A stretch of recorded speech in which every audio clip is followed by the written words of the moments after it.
kendo ikore mana mapiyo embo lerno ni jopiny wacho nade kotene kod twak mano go odiochieng' ma kawuono wacho ni counties nyaka wang'e ni nyithindo iiko e yo machalo nade mano mar ikruok. Crispin Otieno yawre Kisii utiyo e yo machalo nade to nyithindo urito nade e kindegi ka koro giloro kendo gibiro e rusa.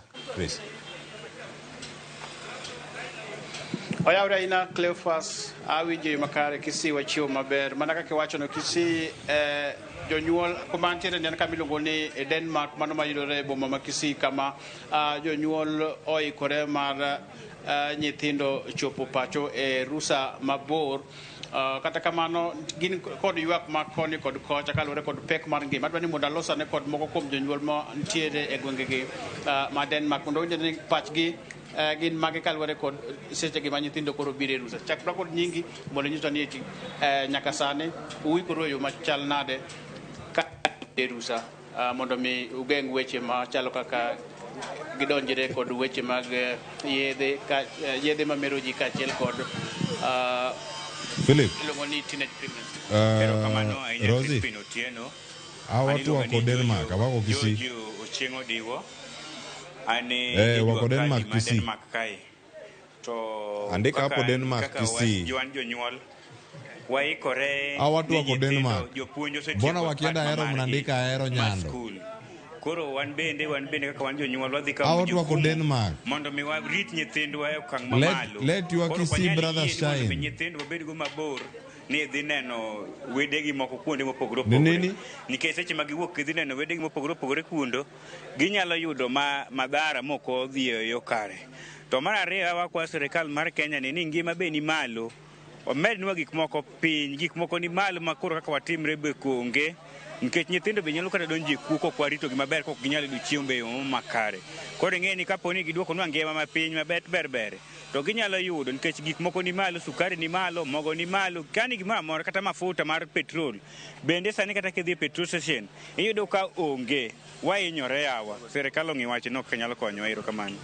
In kaka janyuol onego bed ni ng'eny jonyuol wacho ni okawo ting' margi oweyo ne jopuonj. Seche ma koro nyithindo koro duogogi, ang'o monego jonyuol onego tim mar neno ni nyithindgi obedo e yo makare? Mokwongo erokamano, inyinga iluongo ni Eric Miko Mondi. An kaka janyuol akwayo jonyuol wetena ni sani ma nyithindo ni e likizo, mokwongo wakawo nyithindo wakete e lwet Ruoth Nyasaye mondo gimoro amora mokete ne Nyasaye dhi maber. Da med mana kwa jonyuol ni obed gi nyithindo machiegni kendo giket nyithindo machiegni, kik giwe nyithindo obed mabor kodgi, nikech ka gibed mabor kodgi to ginyalo donjo e ola kata timbe moko dhi kare. To moloyo kendo mokwongo wakawo nyithindo waket e lwet Ruoth Nyasaye mondo gibed gi ngima maber. Dianga medero medo ni ka nyithindo wan go e dala kata wan chi kodgi pacho, watem ng'iyogi to nyithindo be jonyuol jopuonj osekawo jukumu margi mar bedo kodgi kuom kinde mane gin gono. Koro wambe kaka jonyuol watem ane kaka dhano mondo wabed gi nyithindo machiegni, kik owegi gibed kod mabor ahinya. Erokamano. Adwaro mondo alos kod moko bi machiegni. Ibelerwa ne pachi en mange kaluwore kod sechegi ma koro nyithindo loro skul, jonyuol rito nyithindo dala. Onego bed ni gitiyo kata ging'iyo nyithindgi e yo machalo nade? Mokwongo iluonga ni Juma, adwoko erokamano kuom odiochieng' ma kawuono. Gima nyalo wach mi korka nyithindo kaka janyuol ni wabed kod nyithindo machiegni sama gintie sani ma giseduogo e dala. To kasto kamedo ka jiwo mano to anyalo wacho ni weekend be ok odhi kodwa maber ahinya nikech ngima oridore. Nyithindo e skul yudo ka ngima tek, gibiro e dala gima gichem bende onge, maisha odhi malo. Koro bang' mano dawach mana ni wabed kod nyithindo machiegni kaka jonyuol to kik wawegi mabor. Erokamano. Sawa, an ka koro awuoyo iluonga Collins Okelo.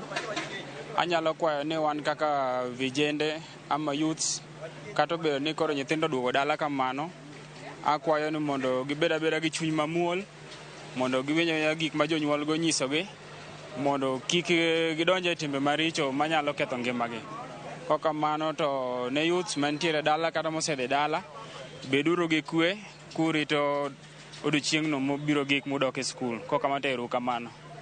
Kamano Cleophas mana kaka iwinjo no mano gin moko kuom pach jopiny kata jonyuol mawuok e gwengegi ma Kisii mano kamiluongo ni Denmark. Ng'enygi wacho ni jonyuol onego kaw nyithindo kendo oritgi e yo makare kinde ni kata obedo ni ngima pek machalo nade kendo gimed nyiso nyithindo bende e yo makare kaluwore kod weche mag kanisa maneno ni nyithindo odongo kaluwore kod kaka onego bed ni gibet kendo jonyuol bende kik we ting' ne jopuonj e kinde ma gintiere e skul. Koka manang' nawegi kanyo Cleophas aduoko ni kendo iri studio.